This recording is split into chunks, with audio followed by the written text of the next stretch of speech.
Afternoon, all of you, and let's continue with 3D booster problems. And here is the one which is already asked in J Advanced 2023, and it's one of the most beautifully created problem which requires simple ideas, but you can appreciate how beautifully the problem is created. So we have two planes P1 and P2 which is given. Now, which of the following straight line can be the edge of some tetrahedron? So they have not mentioned which tetrahedron, whether it's regular or irregular, whose face lie on P1 and P2. So question is quite clear. We have two planes P1 and P2, and you can clearly see the first plane is having normal in the direction of 10, 15, 12, which means 10i, 15j, and 12k. And we have got second plane whose normal direction is along -2, 5, and 4. And clearly these two normals are not parallels, and one is not parallel to n2. Neither n1 is perpendicular to n2. Okay, so these two cases are not here. Anyway, why I'm doing so? So before you go and understand the problem itself, it's better to analyze the plane. So let's go by comprehending the problem. तो क्या दिया हुआ है? Which of the following lines, तो ये lines का equation दिया हुआ है. ये एज ऑफ सम टेट्राहेड्रन हो सकता है जिसका दो फेस P1 और P2 पे लाई करता है. तो मुझे पता है टेट्राहेड्रन इन जनरल कुछ ऐसा दिखेगा. ठीक है, justly shape formed by 4 faces and we have 1 2 3 4 5 6 edge, 4 face and clearly 4 vertex. अब केमिस्ट्री में भी आप पढ़े हो CH4 वाले स्ट्रक्चर, तो वो टेट्राहेड्रन होता है. तो यहाँ पे आपके पास केमिस्ट्री में अगर आपको याद होगा तो कार्बन मिडिल में होता है और 3 हाइड्रोजन सिमेट्रिकली प्लेस होते हैं. एनीवे, तो टेट्राहेड्रल का स्ट्रक्चर आपको मालूम होना चाहिए. यहाँ से अब बोल रहा है ये दो प्लेन का इक्वेशन है. अब क्लियरली वो दो प्लेन जो है वो एक लाइन में इंटरसेक्ट करेगा क्योंकि दोनों पैरेलल है नहीं. तो सपोज मैं without any loss of generality suppose मैं कंसिडर करता हूँ ये एक वो प्लेन है P1 and we have this plane P2 जिससे एक टेट्राहेड्रल फॉर्म हुआ है. ऑफकोर्स दो प्लेन से टेट्राहेड्रल फॉर्म नहीं होगा, एक और प्लेन का जरूरत होगा. ओके, बिकॉज टेट्राहेड्रल के लिए ये फर्स्ट प्लेन होगा, वो सेकंड प्लेन होंगे, एक ये थर्ड प्लेन आएगा और एक फोर्थ प्लेन होगा जो बैक साइड में. तो अगर मैं इसका नाम दे दूँ सपोज OABC, तो अब क्लियरली देख रहे हो मेरे पास फाइनाइट प्लेन्स हैं. एक OAB मिला, एक OBC मिला, एक हमारा OAC है और एक ABC है, जिसको तुम उसको बैक प्लेन बोल सकते हो अगर हम फ्रंट व्यू से देख रहे हैं तो. ठीक है, अब क्वेश्चन है इसमें से कौन लाइन इस टेट्राहेड्रल के एज को रिप्रेजेंट कर सकता है. तो क्वेश्चन क्वाइट क्लियर है. अब देखो पॉसिबिलिटीज़ क्या है. कोई भी लाइन L अगर टेट्राहेड्रल के एज को रिप्रेजेंट करेगा, या तो वो कम्प्लीटली प्लेन 1 का पार्ट होगा, may be L completely belongs to plane 1, और L completely belongs to plane 2, और L belongs to P1 intersection P2, means line of intersection of P1 and P2. तो देखो अगर वो एज को रिप्रेजेंट कर रहेगा तो ये जो लाइन है, जो एज है, वो या तो P1 में होगा, P1 का पार्ट होगा, ये हो सकता है, ये और ये ब्लैक में आई मेंशनिंग, या फिर वो P2 का पार्ट हो सकता है, या तो ये हो सकता है, या ये हो सकता है, या रेड में विच आई मेंशनिंग, या फिर P1 P2 दोनों का पार्ट हो सकता है बिकॉज ब्लैक और रेड दोनों कॉमन हो गया, तो ये वाला हिस्सा हो सकता है. या फिर एक और पॉसिबिलिटीज़ है लाइन को एज होने का. ठीक है, इस तीनों के अलावा भी we have one more possibilities. वो क्या होगा, वो जब AC हो जाएगा. तो अब देखो यहाँ पे तो P1 and P2 plane is given. अब अगर लाइन AC हो गया, मीन्स अगर एज AC को रिप्रेजेंट कर रहा है, सो क्लियरली AC इस दोनों प्लेन का हिस्सा नहीं है. Okay, so AC is not lying either on plane 1 और प्लेन 2. तो AC is not a part of P1 और P2. तो फिर AC क्या है, AC डेफिनेटली इस दोनों प्लेन के बाहर होगा. ठीक है, AC इस प्लेन पे तो नहीं होगा. Is there any other restriction, क्योंकि अगर AC इस प्लेन पे नहीं होगा तो ऐसा भी हो सकता है जो कोई भी लाइन जो ना इस प्लेन का हिस्सा हो ना इस प्लेन का हिस्सा हो. सपोज वो एक ऐसा लाइन बन जाए, लेकिन वो टेट्राहेड्रल फॉर्म नहीं करेगा, या फिर ऐसा लाइन हो जाए, या ऐसा लाइन हो जाए, या फिर सिर्फ C से पास करे और कोई डायरेक्शन हो जाएगा, तो उसका तो कोई मीनिंग ही नहीं है. Right, so if you want line L to become the edge of the tetrahedron, वो AC को अगर रिप्रेजेंट करे, so what are the conditions? AC first condition is it should neither be on plane 1 nor be on plane 2. second condition है वो obvious है, थोड़ा आप यहाँ पे देख सकते हो. P1 एंड P2 का suppose this line of intersection is L1. ठीक है, तो अब L1 और AC जो है उसका कोई पॉइंट ऑफ इंटरसेक्शन नहीं होना चाहिए। क्यों नहीं होना चाहिए? अगर ये line L1, suppose we have two planes, एक ये प्लेन 1 है और ये प्लेन 2 है, and this is line L1, P1 P2, इसको ऐसे सोचो। अब अगर सपोज वो जो थर्ड सा मेरा एज है जो टेट्राहेड्रन को रिप्रेजेंट कर सकता है, तो इनफैक्ट टेट्राहेड्रन ऐसा होगा, इसका 2 फेस, ठीक है, इस टाइप का बना होगा, और थर्ड फेस या एज में ऐसे कर सकता हूँ, और you can think like that, but suppose tetrahedral कुछ ऐसा बना है इस टाइप का।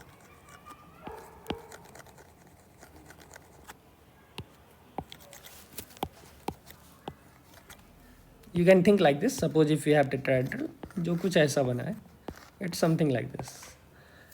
सो this is P1, let's say, and it is P2. Now tetrahedral is found with one face of tetrahedral belongs to plane 1, other face, adjacent face, P2 को belong कर रहा है, and we have a common line of intersection. Let's say this is L1. Now what about the other edge? So we have seen like all the 4 edge, this 1 2 3 4 5. So all these 5 edge must belong to either P1 and P2. अब सिर्फ एक ही as है जो इस दोनों के अलावा भी हो सकता है, वो ये एज है।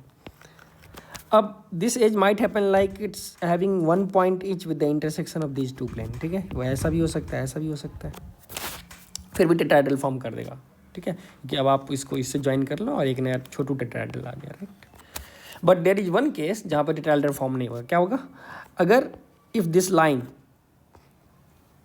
Okay, having one point of intersection each with P1 and P2, but that point of intersection is same, मतलब ये जो लाइन L है, which is not L1, I am telling common line of intersection, अगर इसका intersection जो P1 से है वही इंटरसेक्शन P2 से आ गया, तो ये डिस्टेंस ही 0 हो गया, मीन्स एज का लेंथ 0 हो गया, तो टेट्राहेड्रल फॉर्म नहीं हुआ, ठीक है।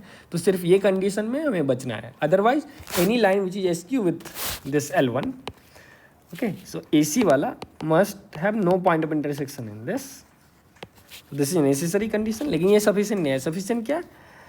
वापस से AC का point of intersection with P1 and P2 should be unique and different, क्योंकि यूनिक से नहीं होगा, यूनिक पे तो बहुत सारा आंसर्स आ सकते हैं, लेकिन वो डिफरेंट होना चाहिए, क्योंकि अगर सेम हो गया तो फिर भी हम फंस जाएंगे। Okay, so equipped with this idea, आप क्वेश्चन सिंपल है। सबसे पहले तो मैं चेक करूँगा कि इसमें से कौन लाइन P1 और P2 का हिस्सा है, अगर वो हो गया तो वो ऑप्शन तो सही हो ही जाएगा, ठीक है। तो सपोज मैं लाइंस को देखूँ तो लाइंस काफ़ी सिंपल पॉइंट से पास कर रहा है according to option.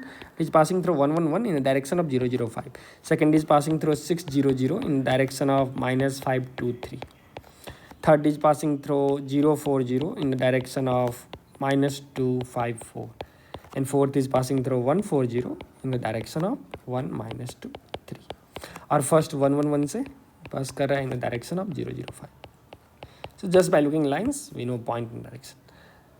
That motivates me to maybe get some simple point on the plane. तो P1 पे एक पॉइंट क्लियरली दिख रहा है क्योंकि ये 60 है और 15 4 जा 60 है, तो अगर मैं x को 0 कर दूँ, y को 4 और z को 0, तो वो पॉइंट P1 पे लाई करेगा, ठीक है। सिमिलरली अब चेक करते हैं, ये पॉइंट P2 पे भी लाई करेगा। ऐसा डाउट आया क्योंकि 5y = 20 से y का भी वैल्यू 4 आ रहा है, 15y 60 से y का वैल्यू 4 आ रहा है। एक और है, देखो 12z = 60 से z का वैल्यू 5 आ रहा है, 4z - 20 से z का वैल्यू 5 आ रहा है। सो मे बी क्वेश्चन सेटर का दिमाग में भी यही चल रहा होगा, जो बच्चे एक और पॉइंट निकाल ले 0 0 5, ये भी फर्स्ट P1 पे लाई करेगा।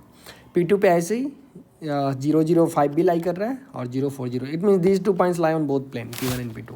तो वहाँ से क्लियर हो गया जो that both point, okay, that is a part of line L1 जो मैं यहाँ पे बता रहा था, L1 सपोज, ठीक है। That's a common point of intersection and that makes our life easier, क्योंकि अब इससे एक फ़ायदा हो गया, जो L1 का जो ये जो कॉमन लाइन ऑफ इंटरसेक्शन है इस दोनों प्लेन का, उसको मैं बहुत ही आसानी से ऑब्जर्वेशन से फाइंड कर लिया। क्यों? क्योंकि 2 point is known to me, तो definitely that line L1 which is P1 intersection P2 is passing through, let's say 0 0 5 and in the direction of 0 -0 -4 and 5.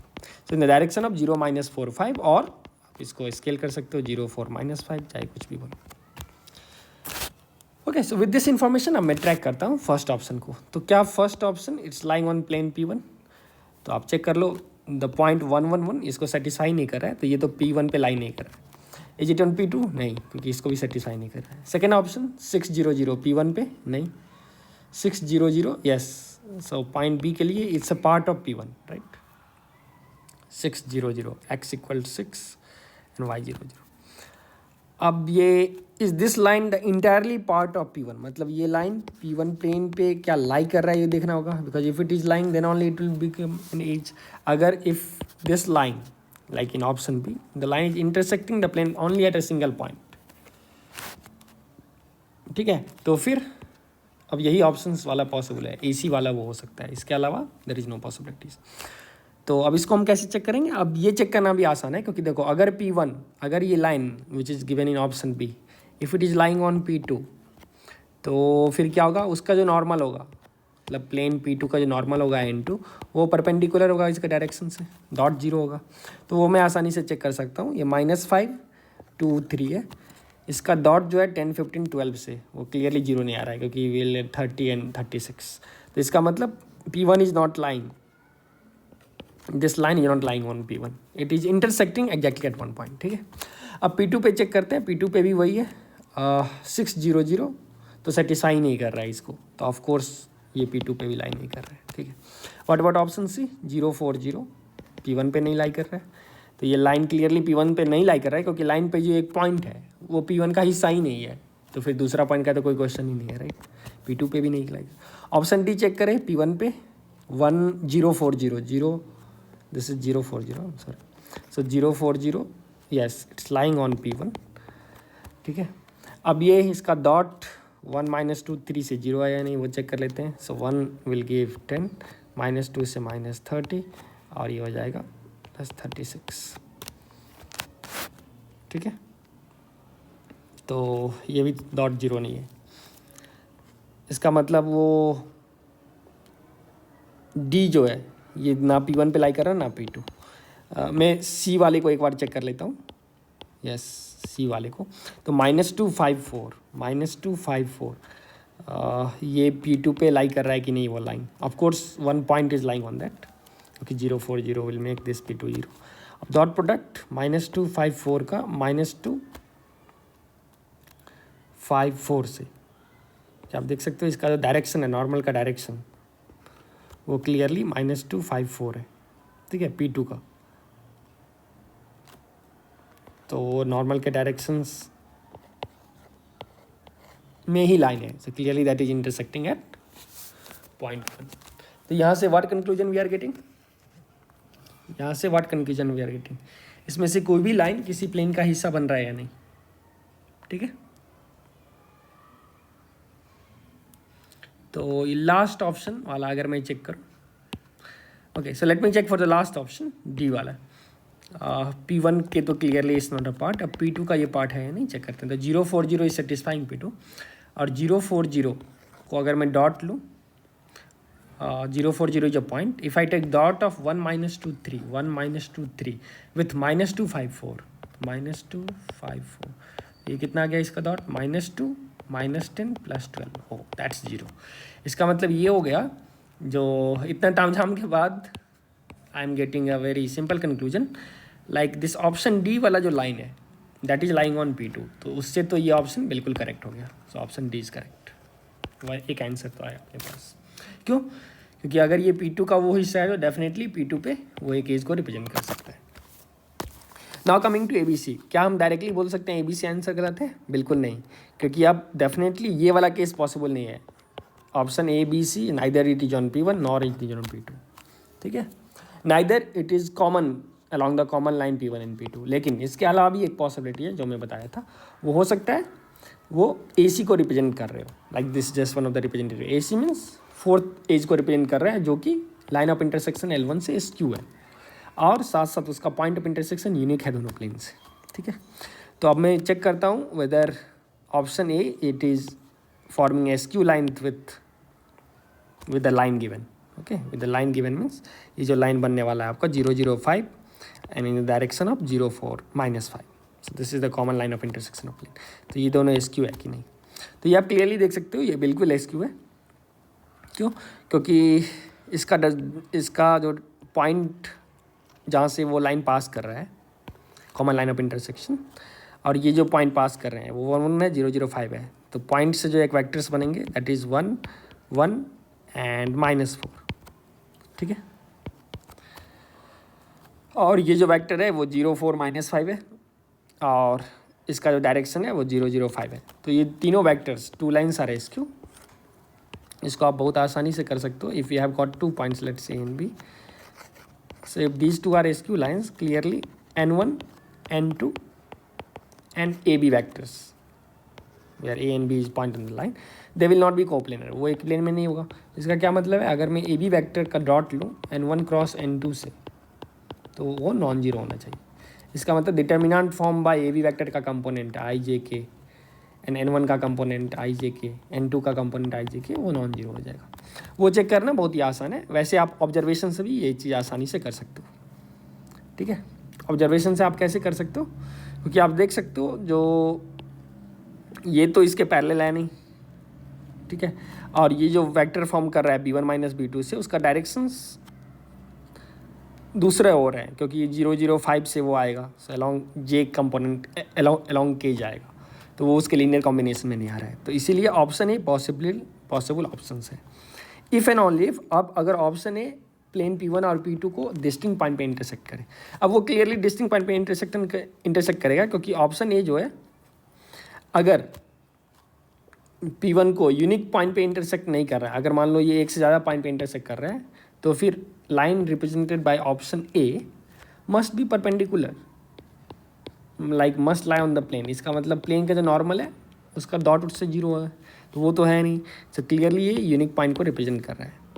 इसको आप ऐसे भी सोच सकते हो, suppose if I take any parametric point is equal to t, तो x का value 1 आ गया, means any point on this line will be written as 1, y का वैल्यू भी 1 and z will be 5t + 1.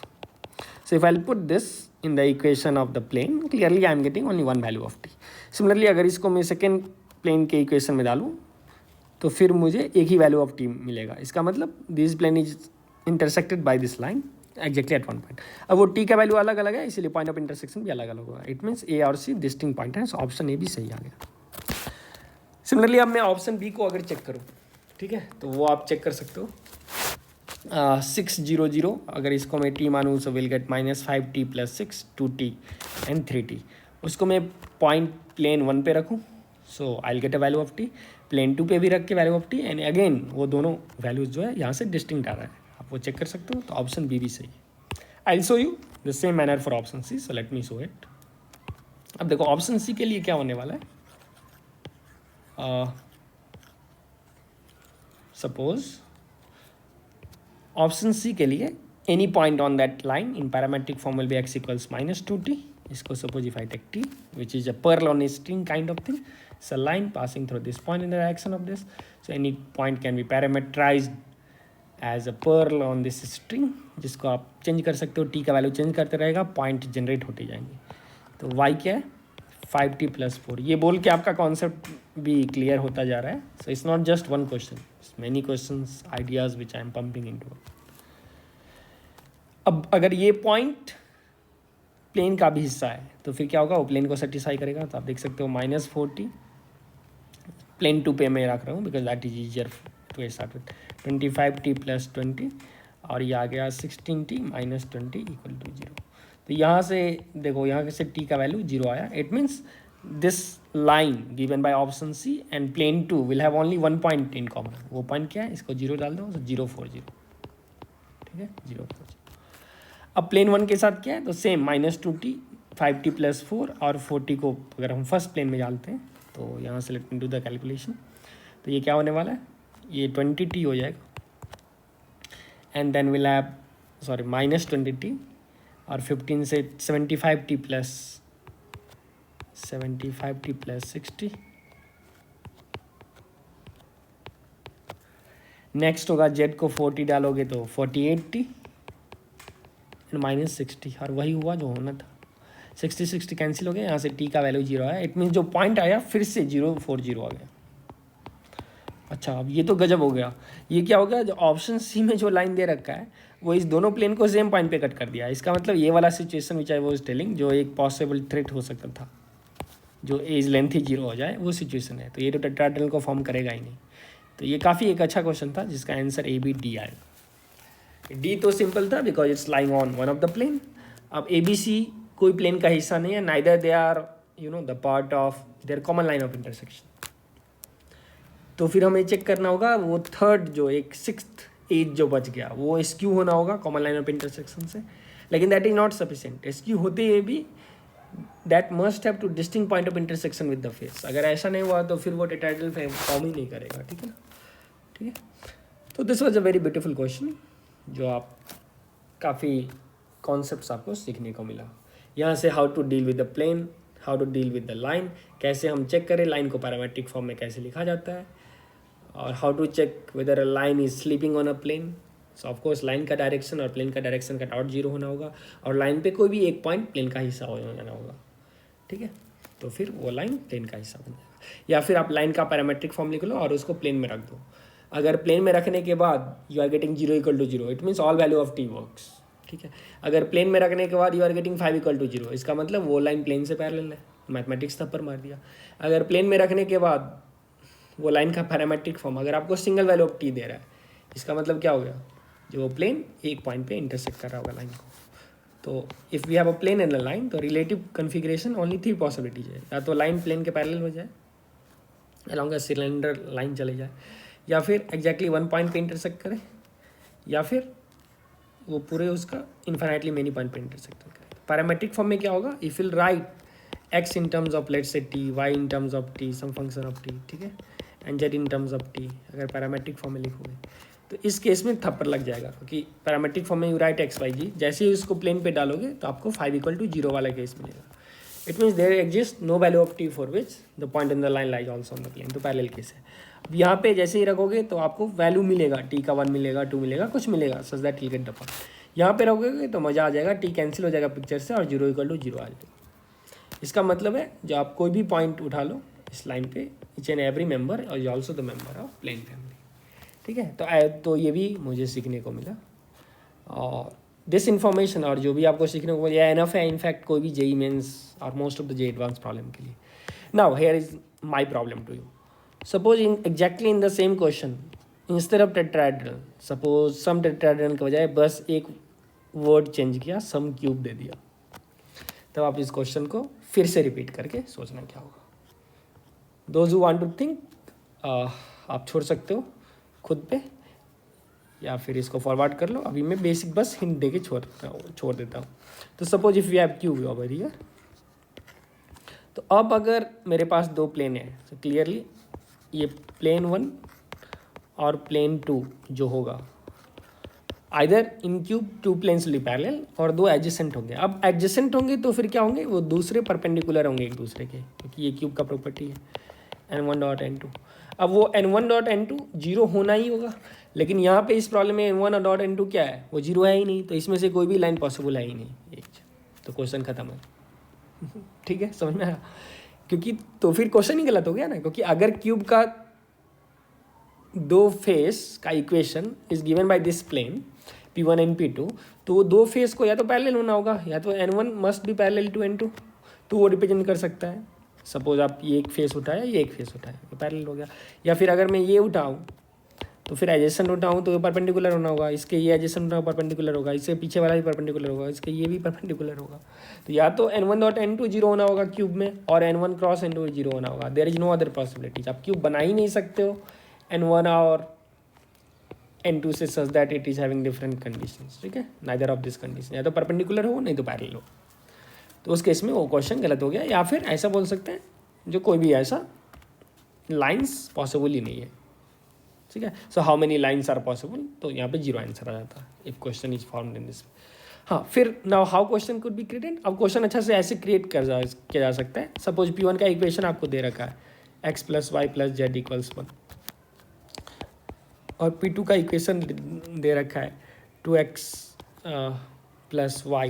तो अब देखो तुमको डॉट को एंड -3z = सपोज 0, ऐसा इक्वेशन रख दिया। तो अब ये पॉसिबल है क्योंकि अब वो प्लेन 1 जो है वो क्या है, उसका डायरेक्शन 1 1 1 है और प्लेन 2 का डायरेक्शन 2 1 -3 है। तो अब इस दोनों का डॉट लेंगे तो वो 2 + 1 - 3 = 0 हो रहा है। तो अब ये पॉसिबल है क्योंकि इट माइट हैपन लाइक अब P1 वाला इसको रिप्रेजेंट कर रहा हो एंड P2 वाला इस एडजेसेंट को रिप्रेजेंट कर रहा हो। ठीक है, ऐसा भी हो सकता है P2 वाला ये फ्रंट को रिप्रेजेंट कर रहा हो या फिर बैक को या फिर इसको, उससे फ़र्क नहीं पड़ता है, मीन्स कोई भी दो।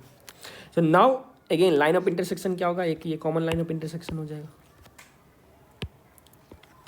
ठीक है, this will be the line of intersection, ये let's say L1 which is given by P1 intersection P2। तो अब जो भी edge, now we can ask the same question, तो अब जो भी एज होगा उसमें भी इंटरेस्टिंग बिहेवियर आएगा। क्या बिहेवियर आएगा, या तो एज इस लाइन ऑफ इंटरसेक्शन के, या तो एज या फिर कोई भी लाइन, या तो वो P1 का हिस्सा हो, वो कैसा भी हो सकता है, ऐसा हो सकता है, डायगोनल हो सकता है, या फिर ऐसा हो सकता है, या ये या फिर P2 का हिस्सा हो सेम एज बिफोर, या फिर अब देखो अगर वो एज ये वाला आ गया, सपोज ये वाला आ गया, ठीक है, तो ये P1 का हिस्सा नहीं है, let's say it is a part of P2, लेकिन वो P2 का एग्जैक्टली 1 पॉइंट पे इंटरसेक्ट कर रहा है। ठीक है, वो P2 को एग्जैक्टली 1 पॉइंट पे इंटरसेक्ट कर रहा है और साथ ही जो एक दूसरा प्लेन P1 है उसके नॉर्मल के परपेंडिकुलर होना चाहिए, उसको होना ही होगा। तो यहाँ पे देखो नेसेसरी और सफिशिएंट कंडीशन बदल गया। या फिर सपोज अगर मैं इस एज को कंसिडर करूँ, so neither it's a part of plane 1 nor it's a part of plane 2। ठीक है, लेकिन ये जो L1 है इसका ये पैरेलल शिफ्टेड है, सो ये L1 के पैरेलल होगा, सो लैम्डा टाइम्स L1 इसका डायरेक्शन हो जाएगा। अगर मैं इसका बात करूँ तो it is exactly in the same situation, it must pierce the plane P2 exactly at 1 point and it must be perpendicular to L1 which is P1 intersection P2, or it must be perpendicular to ये N2 vector और N1 vector के parallel होना चाहिए। अगर मैं ये देखूं तो ये अगेन N2 वेक्टर के पैरेलल होना चाहिए, ये देखो N2 वेक्टर के पैरेलल होना चाहिए। तो ऐसा प्रॉब्लम डेफिनेटली फिर से चेक किया जा सकता है, although JEE advance reference from asking exactly same idea, क्योंकि टेट्राहेड्रल के बजाय अगर क्यूब देता तो क्वेश्चंस को और इंटरेस्टिंग और मल्टीपल चॉइस में बनाया जा सकता है, क्योंकि यहाँ पे पॉसिबिलिटी ज़्यादा रहेंगे, विच डेफिनेटली आई एम श्योर कभी JEE मेंस का अगर मूड हुआ तो उसको सेट करके ऐसा किया जा सकता है ना। ऑफ कोर्स लाइक 4 लाइन्स आप सेट कर सकते हो अलग अलग behaviour. So I hope you have enjoyed this beautiful problem and more than enjoying the effectiveness of the concept. अब मैं आपको एक सिंपल प्रॉब्लम दे रहा हूँ जो सिमिलर मॉडल में आप सोच सकते हो या फिर आप क्रिएट कर सकते हो। वो है, suppose if S is the set of vertices of the cube, suppose S is the set of vertices of the cube,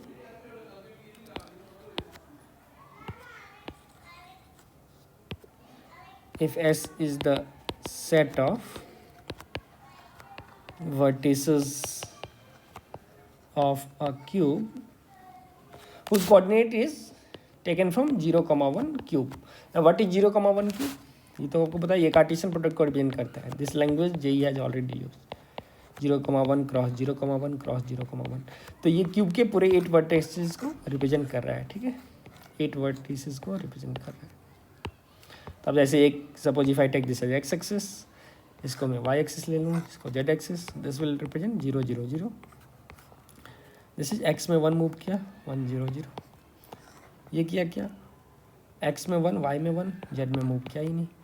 this is x में मूव नहीं किया, वाई में किया, जेड में 0। ठीक है, तो ये एक ऐसा पार्ट बन गया जो स्क्वायर बन गया आपको। अब इस स्क्वायर को एक्सट्रूड कर दो ऊपर, तो ये कोऑर्डिनेट सिर्फ इसमें जेड कोऑर्डिनेट ऐड हो जाएंगे, so it's 1 0 1, this will also become 0 1 1 and we have this quantity 0 0। तो हमारे पास ये पूरा 8 का 8 वर्टेक्स रह गया। Now question is we have to find the area of largest equilateral triangle whose vertices lie on the face of this cube।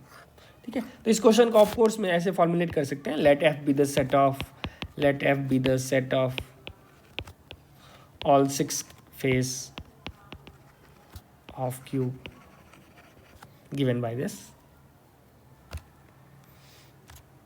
ठीक है, then find the area of largest equilateral triangle in F। तो फिर वो कैसे करोगे, आप देख सकते हो अगर वो largest equilateral triangle in F होगा तो सबसे पहले हम अलोंग डायगोनल का द मेन डायगोनल है। ओके, तो यहाँ पे काफ़ी डायगोनल है। सपोज अगर मैं इसको A B C D E F G H अगर मैं इसका नाम दूँ, तो यहाँ पे एक डायगोनल आया जो बॉडी डायगोनल है ए और एफ, ठीक है, ए और एफ, और एक बॉडी डायगोनल आया बी से, आप देख सकते हो जी, बी जी। तो इसका जो इंटरसेक्शन होगा वो बेसिकली अबाउट दैट ये क्यूब पूरा सिमेट्रिक होगा, ठीक है ना। तो हम बोल सकते हैं ये पूरा क्यूब का वो सेंट्रॉइड है, काइंड ऑफ सेंट्रॉइड ऑफ। तो ऑलवेज जब आपका सिमेट्रिसिटी का यूज़ करना बहुत ही बेहतर टेक्निक होता है। तो ये क्यूब का जो भी प्रॉपर्टी होगा, इक्विलेटरल ट्रायंगल या फिर अगर मैं स्क्वायर की बात करूँ, so always is better to start with this point, क्योंकि आप इस पॉइंट से इक्विलेटरल ट्रायंगल लेना शुरू करो। एंड ऑफ कोर्स आपको चाहिए जो it's vertices must lie on the face मतलब of course edge is included, vertex included, क्योंकि फेस मीन्स अगर वो इस फेस पे रहा और इस फेस पे भी रहा तो वो डेफिनेटली एज पे भी रहेगा। So when I tell set of all face and the vertices of equilateral triangle lies on face, by default वो edge or vertices of cube को भी इंक्लूड कर देते हैं। तो फिर इसका आंसर क्या आएगा? अब इसका आंसर तो सिंपल है यहाँ पे, क्योंकि आप डायरेक्टली देख सकते हो by symmetricity. And when I use the word symmetricity, it's very powerful. Of course, it can be proved in more general way. लेकिन सिंस जेई प्रॉब्लम्स में आपको उतना ज़्यादा टेंशन नहीं लेना है, इसलिए बाई सिमेट्रिसिटी क्या होगा, अगर मैं एक पॉइंट यहाँ लूँ, ठीक है, तो इक्विलेटरल कैसे बनने वाला है आप इमेजिन कर सकते हो, A B C D E F G H. So for equilateral which 3 vertex should I take such that वो एक इक्विलेटरल ट्रायंगल बनेगा। आप क्लियरली देख सकते हो, अगर मैं ए से एक ये डायगोनल ले लूँ, ठीक है, ये फेस डायगोनल हुआ, it's not body diagonal, and definitely now I am taking the other face diagonal C G which is a part of that square plane C G H, और अगर मैं ये फेस डायगोनल लूँ तो clearly ये equilateral है। अब beauty है जो ये सिमेट्रिक है, clearly this is symmetric about the mid point of the cube also, और सेंट्रॉइड ऑफ क्यूब जो आप सो कॉल डिफाइन कर सकते हो। ना हाउ विल यू शो, ये जो है वो वही लार्जेस्ट इक्विलेटरल ट्रायंगल होगा, ठीक है। तब ये शो करना बहुत मुश्किल नहीं है, लेकिन थोड़ा आपको लॉजिक देना होगा, क्योंकि यहाँ से तो I know like this distance is √2, क्योंकि ये यूनिट क्यूब है 0,1 0,1 से। तो if it is √2 then the area of equilateral triangle is √3/4 a square, so √3/4 into √2 a square, और यहाँ से अगर मैं कैलकुलेट करूँ तो √3/2, ठीक है। तो वो आपका आंसर आ जाएगा। Now how will you show like we are so lucky over here, जो इस इक्विलेटरल ट्रायंगल का जो भी आंसर आएगा वो इससे क्रॉस नहीं करेगा, मीन्स √3/2 से ज़्यादा कभी नहीं होगा।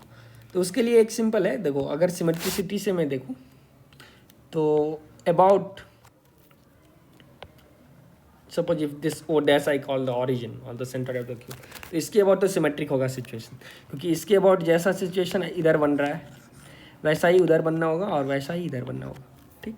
और तुम ऐसे इमेजिन कर सकते हो, अगर ये सेंटर के अबाउट मैं स्फेयर्स लूँ तो ये स्फेयर को टच करने वाला ही ऑफ कोर्स एक प्लेन होगा, like this triangle will touch the sphere in on a plane, triangular plane.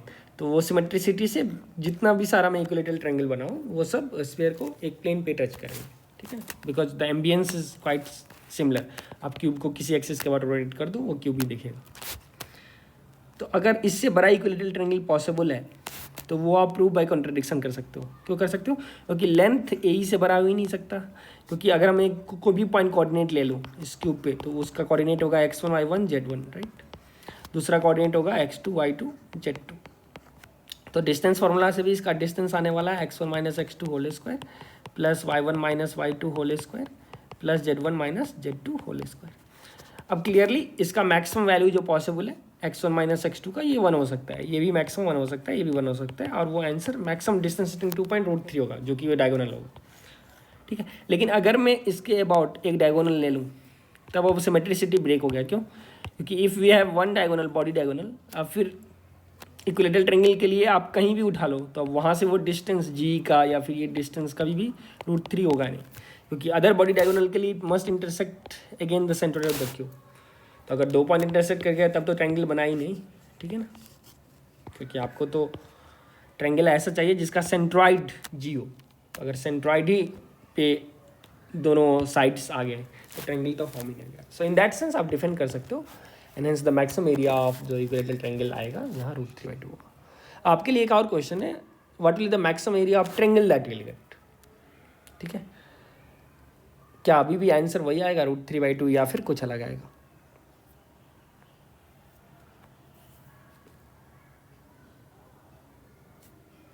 अब तुम सोचो ऐसा कैसे पॉसिबल है। तो अब एक डाउट सिर्फ तुमको हो सकता है, ऐसा हो सकता है क्योंकि area of triangle is half into base into height. तो अगर मैं बेस को मैक्सिमाइज कर दूं और हाइट को भी मैक्सिमम कर दूं तो आंसर एरिया मैक्सिमम होगा। ठीक है, तो suppose if you have cube, if I take the same cube, तो बेस को मैक्सिमम करने का अगर मुझे लालच है तब तो मैं इसको डायगोनल ले लूँगा। ठीक है, विच इज √3। अब अगर मैं डायगोनल लिया तो अब हाइट मैक्सिमम कब होगा? तो हाइट मैक्सिमम अब तो कॉर्नर से ही होगा, क्योंकि तुमको पता है अगर मैं ये कॉर्नर लूँ तो यहाँ से इस डायगोनल पे मैं परपेंडिकुलर फाइंड कर सकता हूँ, या फिर यहाँ से इस डायगोनल पे परपेंडिकुलर फाइंड कर सकता हूँ। ठीक है, तो half into base into height करके मैं area of this triangle may be I can calculate. Right, और ये एरिया ऑफ ये एक चंक आया। फिर मैं चेक करूँगा, अब इससे एक दूसरा पॉसिबिलिटी क्या है, अगर मैं बेस को कम करूँ हाइट को मैक्सिमम करूँ तो वो बात बराबर है। ठीक है, क्योंकि आप अगर बेस ये लिए, क्योंकि ये भी एक बेस को रिप्रेजेंट कर रहा है, बिकॉज ये पूरा सिचुएशन सिमेट्रिक है। So what ever is happening on this side will happen on this side. ठीक है, तो यहाँ से अगर आप हाइट को लोगे तो ये वाला जो पॉइंट है, ये पॉइंट ये 001 है। सपोज मैं इसको 000 बोल रहा हूँ एंड दिस इज 001। तो यहाँ से बाई ज्योमेट्री ऑल्सो आप ये फाइंड कर सकते हो इसका distance of the point from a line, और आप फार्मूला से भी फाइंड कर सकते हो क्योंकि ये 111 है। तो ये इक्वेशन ऑफ लाइन भी बहुत ही सिंपल हो गया, क्योंकि x = y = z हो गया। ठीक है, x - 0/1। तो इस पर कोई भी पॉइंट अगर मैं ले लूँगा तो इसका कोऑर्डिनेट t हो जाएगा। ठीक, अब ये वेक्टर जो है वो मुझे मालूम है, व्हाट इज़ दिस वेक्टर, वो आ जाएगा t - 0 t -1। राइट, इसका जो डायरेक्शन है, अब this direction dot this direction को मारना होगा। So this dot 111 that must die. तो वहाँ से मुझे t का वैल्यू निकल गया, क्योंकि t + t + t - 1 = 0। वो सिमेट्रिसिटी से भी आ रहा था, t = 1/3। तो ये पॉइंट मुझे पता है 1/3 1/3 1/3। तो वहाँ से I know the distance of these two points. वो क्या गया, 1/9 + 1/9 + 4/9 and that gives you 4 5 6 √6/9, so which is √2/3। ठीक है, तो ये हाइट जो है ये √2/3 है। ये आप केमिस्ट्री में भी कैलकुलेट करते हो जब सॉलिड स्टेट पढ़ते हो। तो यहाँ से area of triangle half into √3 into √2/√3। तो यहाँ से देखो ये आंसर 1/√2 आ गया, जो कि काफ़ी कम है। ठीक है, जो कि बहुत ही कम हो गया। और आपके दूसरे चांसेस से भी डेफिनेटली आप इधर सम ऑफ स्क्वायर्स को भी मिनिमाइज करके सोच सकते हो, because if you want maximum area of the triangle, if you want maximum area of the triangle, मैं अलग पैरामीटर से भी कनेक्ट कर सकता हूँ ट्रायंगल को।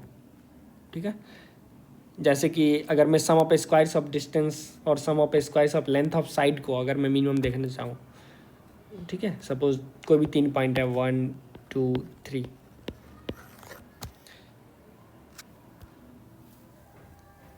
तो अगर मैं D12 square + D23 square + D13 square को मिनिमाइज कर दूँ, ठीक है, अगर इस एक्सप्रेशन को या फिर इसको मैं मैक्सिमाइज कर लूँ, ऑफ कोर्स मिनिमम तो 0 ही हो जाएगा जब ऑल तीनों पॉइंट सिंपल हो।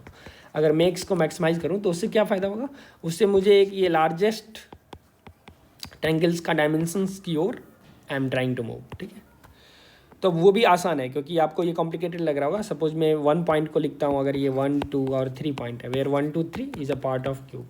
When I am telling these are the parts of cube, मतलब ये क्यूब के फेस का हिस्सा है। ठीक है, ये फेस पे कहीं पे भी हो सकता है, एनीवेयर ऑन दिस फेस और एज वर्टेक्स।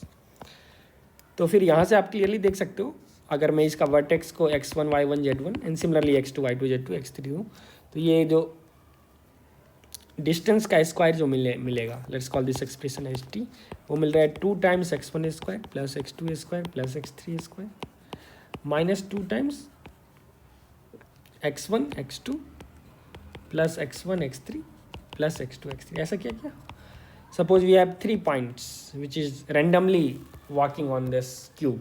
ठीक है, गोलू बोलू और विक्की इस क्यूब पे सरफेस पे कहीं जा रहे। अगर आपको फाइंड करना है तो उसका सम ऑफ डिस्टेंस ऑफ स्क्वायर जो होगा वो मैक्सिमम कब होगा, क्योंकि अगर वो मैक्सिमम हो गया वहाँ से मैं शो कर सकता हूँ, क्योंकि मैक्सिमम ट्रायंगल आने का चांसेस वहाँ बन सकता है। Mathematically I can connect with that intensities to the area of triangle by a different in radius, circum radius, sum of squares, उससे मैं कनेक्ट कर सकता हूँ। ठीक है, तो very often that is a usual trick, क्योंकि आप cleverly you know like instead of finding area of a triangle आप कुछ अलग पैरामीटर्स फाइंड करते हो जिसको विजुअलाइज करना बहुत ही आसान है। अब यहाँ पे ये विजुअलाइज करना बहुत आसान है बिकॉज x1 x2 x3 ये जो है ऑल दीज आर देमसेल्व्स, ठीक है। And similarly of course like यहाँ पे y1 y1 y3 आएगा और z1 z1 z3। अब they themselves varies from 0 to 1, कि वो जो x1 x2 x3 है कोई भी पॉइंट लेंगे वो 0 to 1 के बीच में, तो इसका मैक्सिमम वैल्यू कब आएगा? मैक्सिमम आएगा जब आई विल बी ग्रीडी इसको मैक्सिमम कर दे और इसको मिनिमम कर दे। लेकिन that grid will not be obvious, कि ऐसा नहीं हो सकता मैं इस तीनों को 1 1 1 कर दूं और इसको 0 0 0 कर दूं। ऐसा क्यों नहीं होगा? क्योंकि then if I multiply x1 square, if x1 square is 1, x2 square is 1 and x3 square is 1, ठीक है, then x1 x2 is 0, x1 x3 is 0 and let's say x2 x3 is 0। तो फिर यहाँ से क्या आएगा? इसका प्रोडक्ट यहाँ से 1 आया, इसका product same x1 square x2 square x3 0 आ गया, तो इनकम्पैटिबिलिटी हो गया। वो इसलिए हुआ क्योंकि इस डिपेंडेंट, अगर मैं x1 स्क्वायर को 1 क्यों करूँ तो x1 यहाँ पे ऑलरेडी 1 को फिक्स हो चुका है। अगर मैं x2 स्क्वायर को 1 करूँ तो x2 ऑलरेडी 1 हो गया, तो फिर ये 0 हो नहीं सकता। तो यहाँ से आप थोड़े प्ले करके कर सकते हो। If x1 is 0, let's say x2 is 0 और x3 को 1 कर दो और other combination of 0 1 except all zeros और ऑल 1। तो this is a clever way to see you know like ये जो आंसर्स आएगा वो मैक्सिमम 2 को अचीव कर सकता है। सिमिलरली ये पार्ट जो सेकेंड आएगा y1 y2 y3 में ये भी 2 को अचीव करेगा मैक्सिमम, और z1 z2 भी 2 को अचीव करेगा। सो मैक्सिमम 6 को अचीव कर सकता है। It mean sum of squares of distance maximum तो 6 हो सकता है, उससे ज़्यादा तो हो ही नहीं सकता है। अल्टीरियरली मैं देख रहा हूँ सम ऑफ स्क्वायर्स ऑफ डिस्टेंस वो 6 अचीवेबल है when the side of equilateral triangle अगर मैं डायगोनल ले रहा हूँ बाय ऑब्जर्वेशन, क्योंकि √2a² plus √2a² plus √2a² equal to 6, ठीक है। So what I have shown, maximum sum of squares of length 6 होगा, और वो sum of squares of length जो है वो corresponding to equilateral triangle 6 achieve हो रहा है, जो कि clearly I am able to observe. तो इससे ज़्यादा आंसर आ नहीं सकता है। ये तो हुआ like if you are writing an ISI और CMI एग्जामिनेशन, तो फिर you can justify this with this kind of logic, permutations logic, ठीक है। वैसे आप इसको मल्टी वेरिएबल कैलकुलस से भी कर सकते हो। You can take a point P on one of the face in parametric form, दूसरे पे T2 के फॉर्म में ले लो, T3 के फॉर्म में, यूज पार्शियल डेरिवेटिव, ठीक है। del f by del T1, del f by del T1 को 0 करो, del f by del T2 को 0 करो and del f by del T3 को 0 करो। वेयर फंक्शन आप क्या बना रहे हो? फंक्शन आप बना रहे हो एरिया ऑफ ट्रायंगल, ठीक है, जो आप फिर फार्मूला से लिख सकते हो। ऑफ कोर्स वो लेंदी होगा, या फिर half into base into height से लिखना ज़्यादा आसान होगा इन 3D कोडिंग, ठीक है। तो उससे भी आप आंसर दे सकते हो। चलो इस पे ही तुम्हारा नेक्स्ट क्वेश्चन है। Same S is the set of vertices of a cube 0 1 whole cube which is 0 1 cross 0 1 cross 0 1। Now F be the set of all squares, F is the set of all square having vertices on the cube, ठीक है। S is the set of F be the set of all square having vertices on the cube. Cube means cube के surface पे। तो अब कैसा square बनेगा? Now you have to find the largest area of the square. तो देखो question कैसे धीरे धीरे चेंज करके आप सिमेट्रिसिटी का यूज़ कर सकते हो। तो ऑफ कोर्स आप स्क्वायर, सपोज अगर कोई बंदा ऐसा इसका मिड पॉइंट ले लिया, इसका मिड पॉइंट ले लिया, इसका मिड पॉइंट ले लिया, इसका मिड पॉइंट ले लिया, तो ये ऑर्थोगोनल शायद हो जाए, वो आपको चेक करना होगा। तो ये भी एक स्क्वायर बनेगा, ठीक है। तो आप इसमें लार्जेस्ट स्क्वायर कैसे बना सकते हो? अगेन यहाँ पे पॉइंट है सिमेट्रिसिटी, क्योंकि अबाउट सेंटर से पूरा सिचुएशन सिमेट्रिक है। तो अगर if I have N E square, I know इस डायगोनल जो होगा वो इंटरसेक्ट करेगा एट द सेम पॉइंट, कहीं पे symmetric point of the square, let's say. And we know if side of square is a, so diagonal का length is going to be √2a √2a। अब beauty क्या है diagonal का? Diagonal will also intersect for the square at 90 degree orthogonally. इसका मतलब instead of making a square आप सोचो diagonal को इंटरसेक्ट कराओ, because it's easier, because 2 diagonal will intersect at a single point, ठीक है। और स्क्वायर के लिए 4 साइड को डिफरेंट पॉइंट पे करा। So instead of sides I will think in terms of diagonal. तो अब देखो अगर मैं इस डायगोनल को सोचूं तो if I can find moreover diagonal of both a square will be equal. तो the question just amounts to finding the length of largest diagonal of a square having vertices on the faces. तो faces क्या हो सकता है, या तो opposite face पे होगा या सेम फेस पे होगा. ठीक है, तो अब वो लार्जेस्ट डायगोनल क्या आने वाला है, तो आप ये खुद से फाइंड कीजिए और इसका फिर बहुत ही इंटरेस्टिंग आंसर इसका आएगा. And the answer that will come is, let me tell you,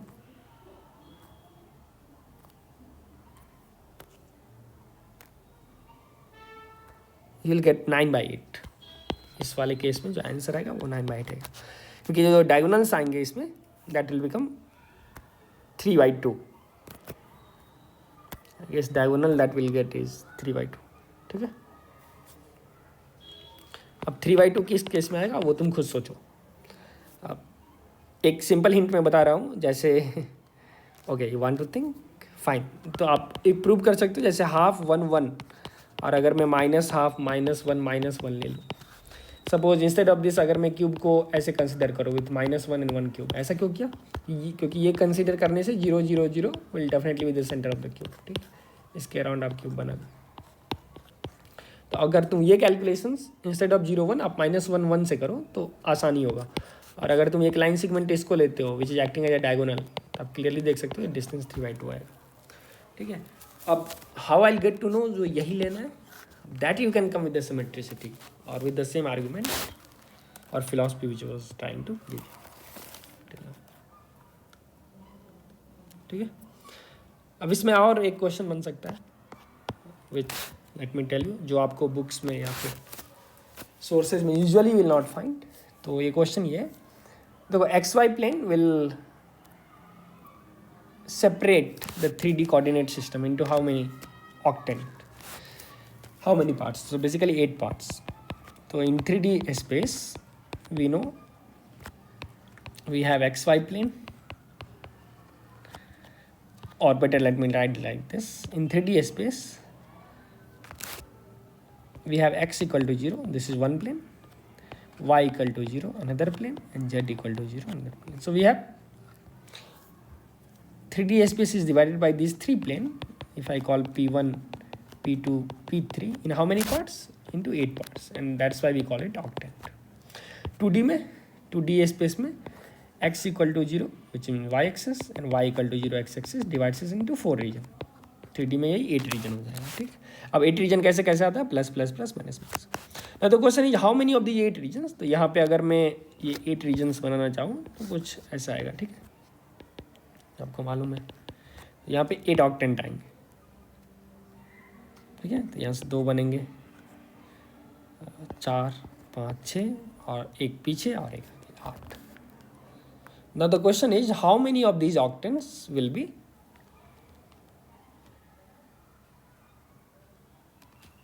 passing through these 8 layers, or how many of these 8 regions which is formed by this XYZ axis or these 3 planes to say, how many of these 8 regions, how many of these 8 regions does the sphere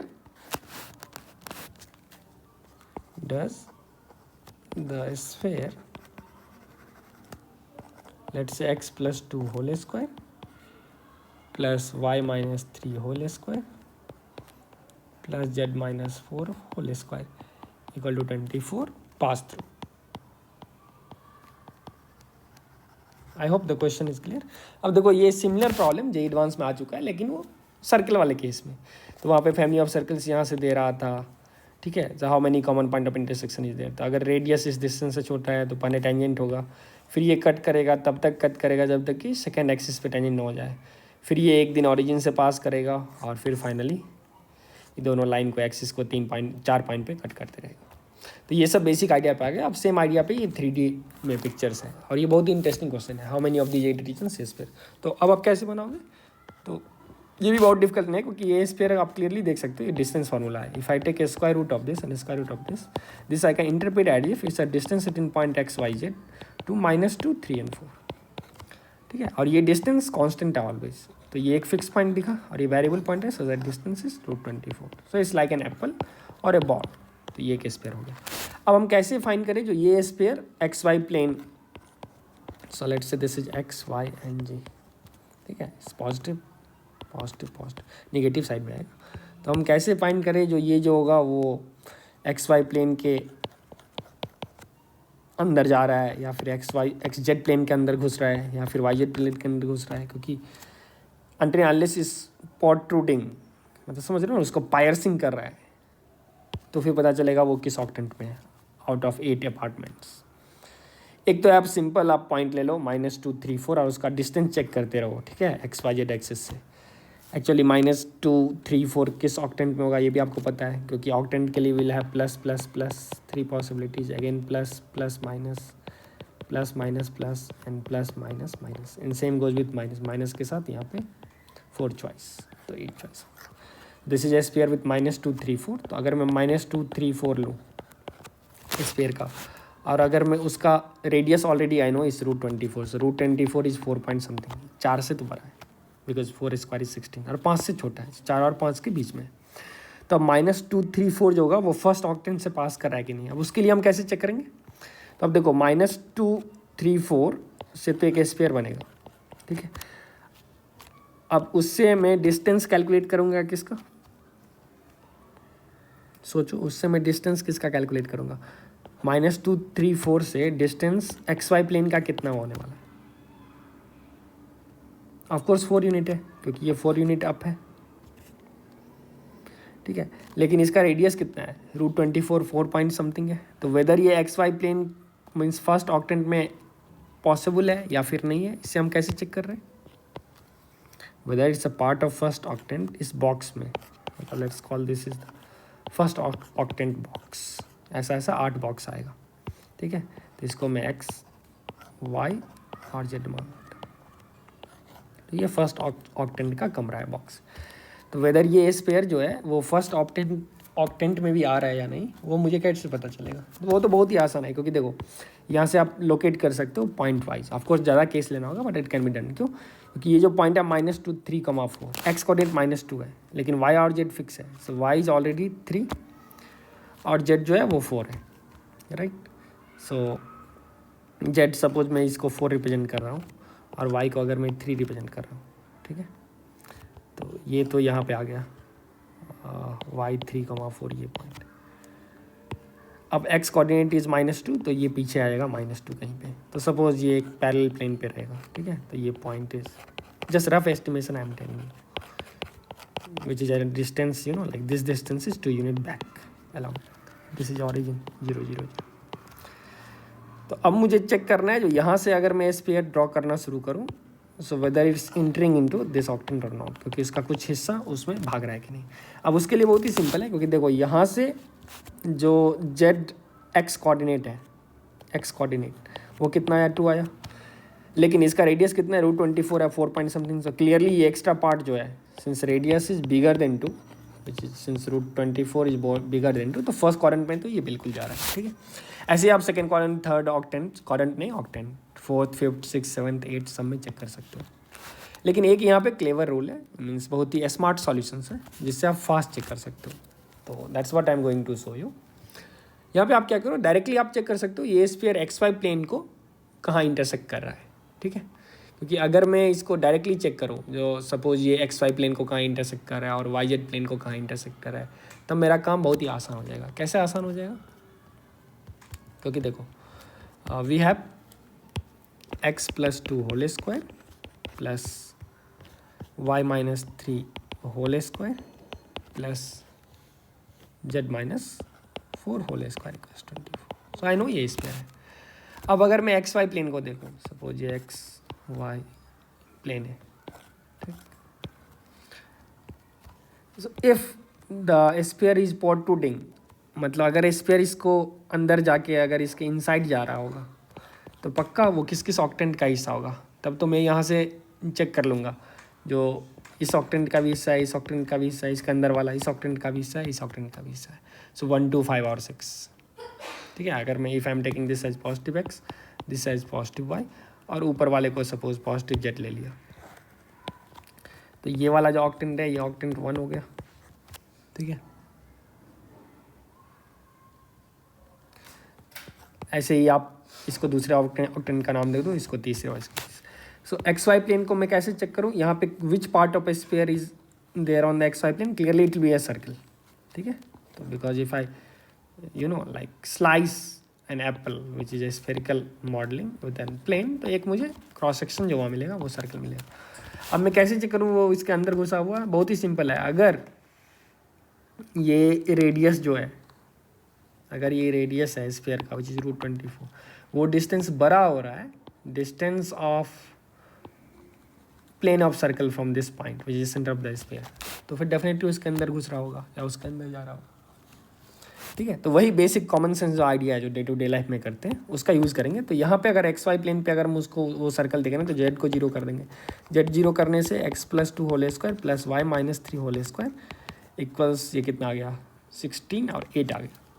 अब ये कैसा circle बना, यहाँ पे clearly एक circle बना जिसका radius √8 आ गया और सेंटर प्रोजेक्शन सेंटर है, means now if I tell this is a circle. अगर मैं रफ पिक्चर यहाँ ड्रॉ करूँ विथ -2,3, ठीक है, तो अगर मैं इसको positive x positive y positive z ले रहा हूँ, क्लियरली इसको नेगेटिव x नेगेटिव y ले रहा हूँ, ठीक है। तो मेरा सर्कल कुछ इधर आया माइनस डायरेक्शन में, क्योंकि this is along negative x direction, और पॉजिटिव y है तो -2,3 आ गया। और वो सर्कल देखो इसको कट कर रहा है।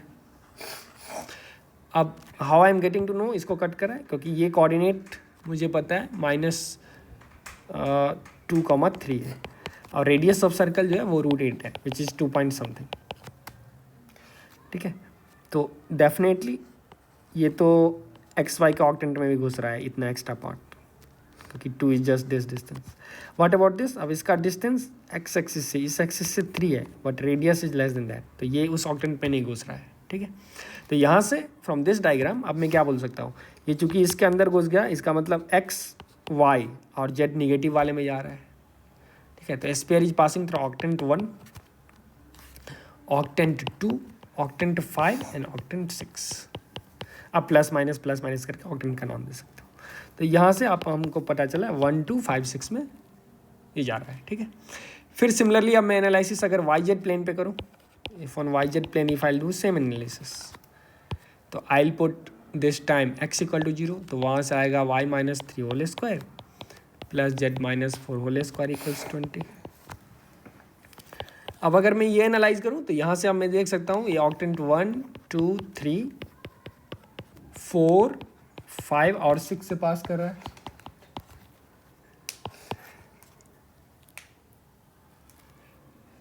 Okay. And now if I do on xy plane, sorry xz plane, if we do on xz plane, so this time I'll put y = 0, and if we'll put y = 0, the expression that we'll get is x+2 whole square plus z -4 whole square = 15। और फिर आप same analysis √15 is लगभग 3 point something between 3 and 4।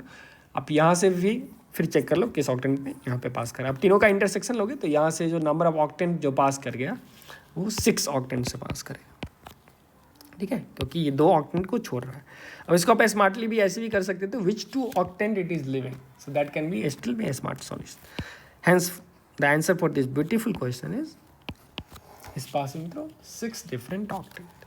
So I hope देखो कैसे basic पे questions 3D के set किए जा सकते हैं और आप इसको बहुत ही फंडामेंटल वे में, सो आई रिकमेंड यू आप दोनों सॉल्यूशंस को फिर से कीजिए और बहुत ही फंडामेंटल वे में सॉल्व करने की कोशिश कीजिए। I am giving you one more question and which I urge you to solve by yourself. और क्वेश्चन ये है which I will discuss in one of my last video of 3D booster, और वो आखिरी वीडियो होगा क्योंकि इसके अलावा there is no point in discussing more 3D geometry problems, enough has been discussed, you can just go through my playlist. वह suppose in general आपके पास अगर 3 लाइन्स दिया हुआ है L1 L2 and L3 and these 3 are skew lines, ठीक है। So can you find the locus of a point on a random line L, let's say a point alpha beta gamma, just you have to tell the physics how will you do the locus of a point alpha beta gamma on the random line L so that it intersects all the 3 skew lines at let's say some point A B C, ठीक है। तो इसमें आप क्या physics apply करोगे, क्योंकि ये बहुत अच्छा क्वेश्चन हो जाएगा। अब ये लोकस क्या होगा, इट नॉट नेसेसरली भी अ लाइन, क्योंकि ये एक सरफेस डेवलप कर सकता है, ये एक ऐसा कुछ टाइप का सरफेस भी डेवलप कर सकता है, क्योंकि ऐसा बहुत सारे लाइन होंगे, वो तीनों एसक्यू लाइंस को इंटरसेक्ट कर रहे होंगे, ठीक है। तो वो जो लोकस होगा ऑफ अल्फा बीटा गामा इस line on this line also, this line also, this line also, तो हो सकता है वो एक पूरे के पूरे सरफेस पे लाई कर रहा है। So how do go about it?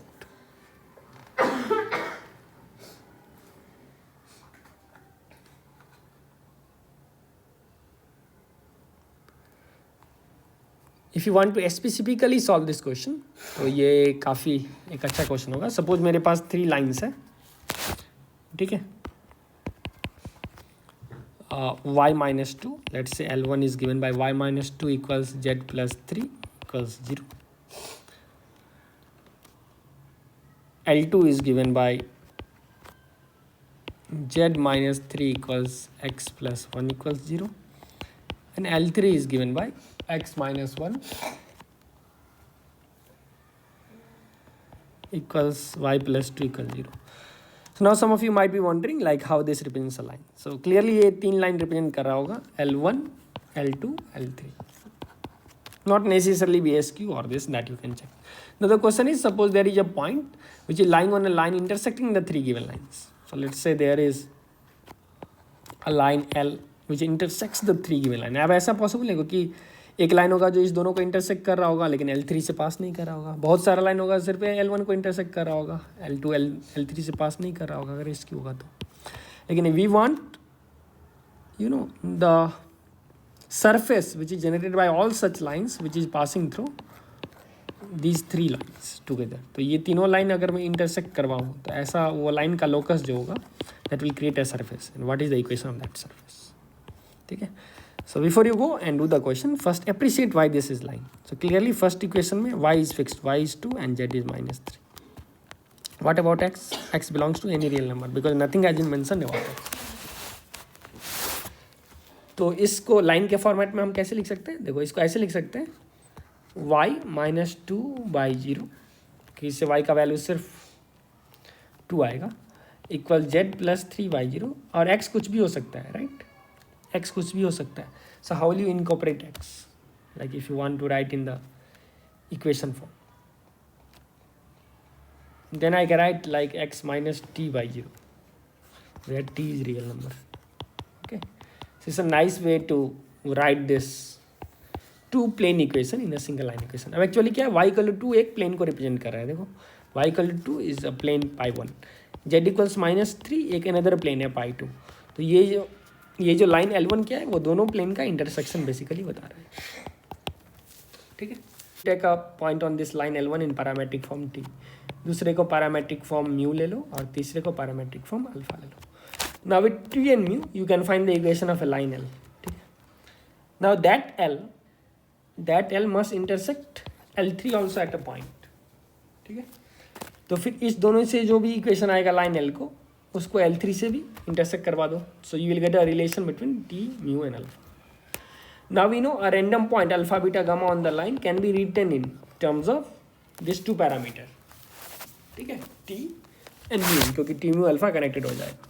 तो यहाँ से x आप 2 पैरामीटर में लिख सकते हो, y 2 पैरामीटर में, z 2 पैरामीटर में. अब उसको एलिमिनेट कर दो, ये अब 3 रिलेशंस और 2 अननोन्स है अल्फा और म्यू के फॉर्म में. तो फिर वहाँ से विल गेट द आंसर.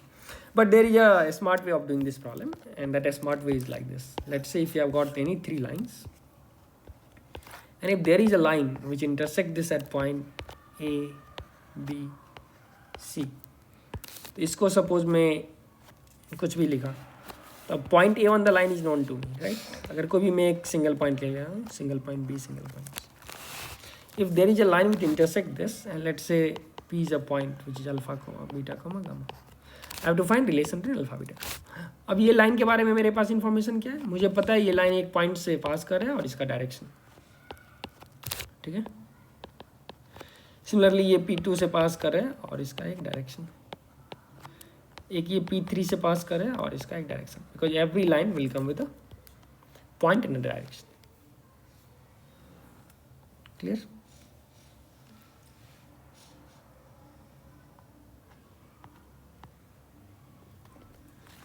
ठीक है, तो सपोज इस लाइन का, if this given line has a direction of n, if this given line has direction of N.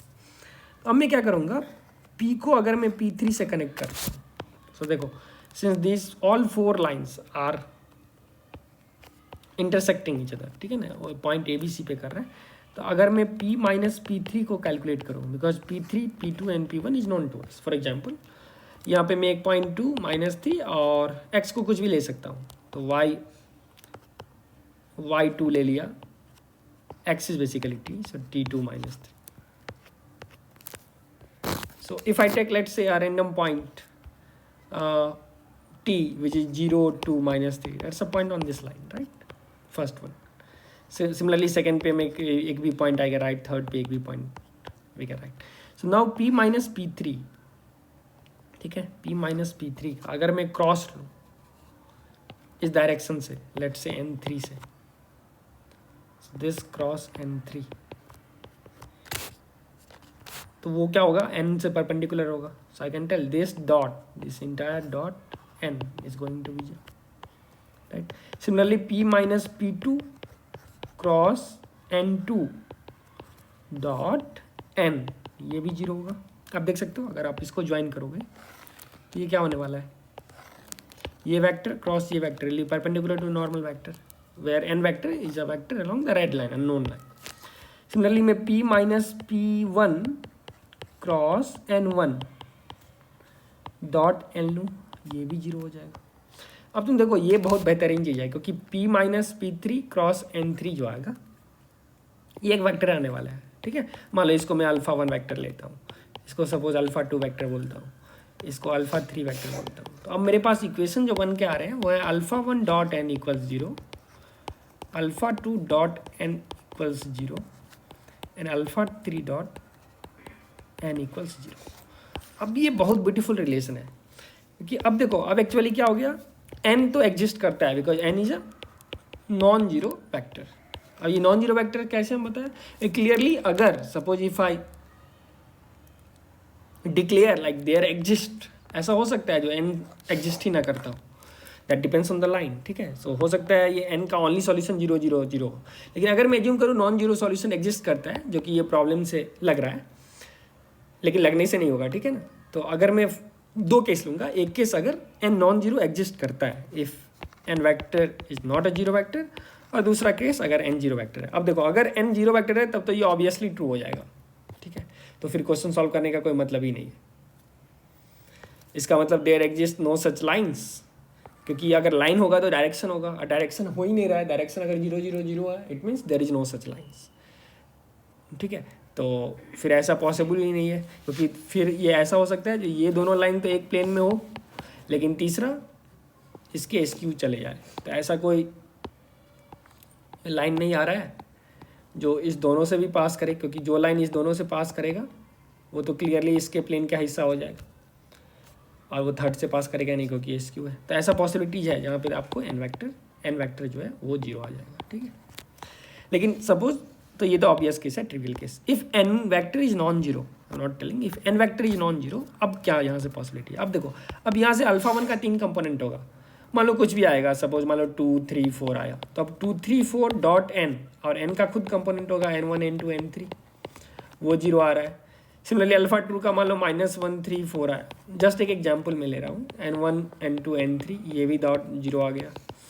Alpha 3 suppose 1 4 7 आ गया, डॉट n1 n2 n3, ये भी 0 आ गया। अब बेसिकली देखो ये क्या हो गया, ये linear system of equation develop हो गया। मेरे पास आया 2n1 plus 3n2 plus 4n3 equal 0, फिर -n1 plus 3n2 plus 4n3 equal 0, and n1 plus 4n2 plus 7n3 equal 0।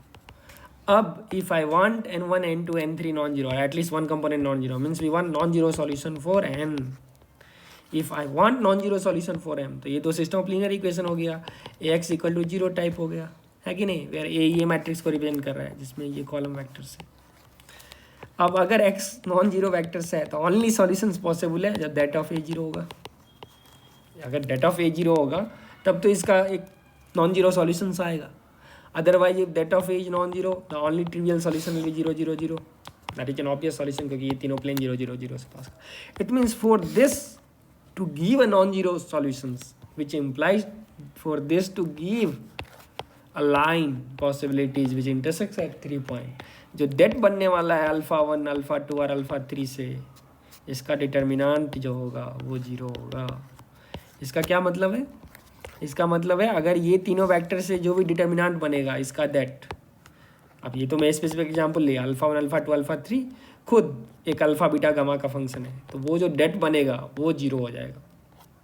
अगर ये आपको पॉइंट पता है तो यहाँ से आ जाएगा अल्फ़ा -0, ठीक है ना, एक पॉइंट, बीटा -2, गामा +3, ऐसे कर करके ये तीनों कंपोनेंट का दैट को 0 कर लो, that will directly give you locus of alpha beta. ठीक है, इसको आप ऐसे भी समझ सकते हो। इसका देखो ज्योमेट्रिकल इसका क्या मीनिंग है, 3D में आपके पास 3 वेक्टर्स है, alpha, alpha 1, alpha 3, alpha 1, alpha 2 और अल्फ़ा 3, सच दैट इसका डॉट, तीनों का डॉट एक अलग वेक्टर n के साथ 0 है। It means n is perpendicular to alpha 1 also, n is perpendicular to alpha 2 also, and n is perpendicular to alpha 3 also. अब ये तब पॉसिबल है, सिर्फ एक ही केस में पॉसिबल हो सकता है, when we have a vector which is perpendicular to all 3 vectors, जब ये तीनों vectors they are linearly dependent और दे आर कोप्लेनर।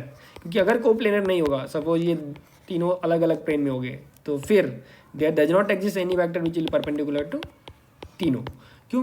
क्योंकि अगर n1 और n2 से जो भी परपेंडिकुलर वेक्टर होगा वो तो इसके क्रॉस के अलॉन्ग लाई करेगा, और जब अगर क्रॉस के अलॉन्ग लाई कर दिया तो जो भी तीसरा वेक्टर्स होगा, ठीक है, वो अब इसके परपेंडिकुलर हो ही नहीं सकता है, बिकॉज क्रॉस वेक्टर जो है, cross of 2 vectors will be unique. यहाँ से भी आप ज्योमेट्रिकली बोल सकते हो, the only solutions for this is alpha 1, alpha 2, alpha 3 must be linearly dependent, in either case determinant को मरना ही होगा। और यहाँ से इसका जो सॉल्यूशंस आएगा वो बहुत ही इंटरेस्टिंग आएंगे, and the final answer that I will gate is 6xy plus 2yz plus 4xz plus 12 equal to 0. Of course, this is a relation that you will be getting in alpha beta gamma, और just now you put alpha beta gamma with x y z, और ये answer है। अब JEE बिल्कुल ये question पूछ सकता है, क्योंकि ये देखो बिल्कुल जेई रिलेवेंट क्वेश्चन है। इसमें बच्चा फंसेगा कैसे? अब बच्चा फंसेगा टी म्यू और अल्फा के चक्कर में। अगर वो blindly straight forward T mu alpha से ले जाएगा तो कैलकुलेशन लेंदी होगा, but still I recommend you to do it if you are really aspiring for a very good JEE rank. And I am sure 3 to 4 questions जो होंगे, at least 2 to 3 questions तो पक्का आने वाले हैं 3D से, और 1-2 क्वेश्चंस वेक्टर से भी आएंगे एप्लीकेशन बेस्ड। तो अगर आप मेरे ये 3-4 लेक्चर्स को अच्छे से समझ गए तो आई कैन बेट लाइक आप पूरे क्वेश्चन सॉल्व करके आओगे इस बार एग्जाम में। Okay, so keep learning, keep enjoying.